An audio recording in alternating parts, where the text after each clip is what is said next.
Jeg hedder Sara. Jeg er 14 år, og jeg går i 7. klasse. Det her, det er min skole, Tolstrup Stenum Friskole. Altså det er min skole, sammen med ca. 200 andre elever og 16 lærere. Vi er fra børnehaveklassen til 9. klasse.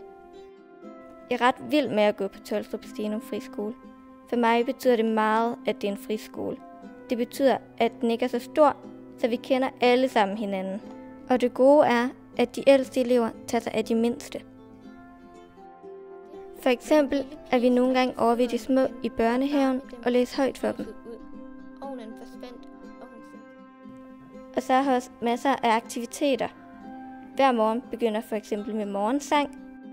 Og så er der selvfølgelig også alle timerne og lektierne.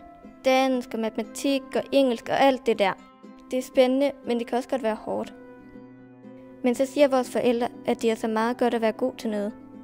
Så vi knokler videre og håber at blive bedre. Og dem, der ikke er så dygtige endnu, dem hjælper vi bare ekstra meget. Det her er min skole, Tolstrup Stenum Friskole. Det kan også blive din.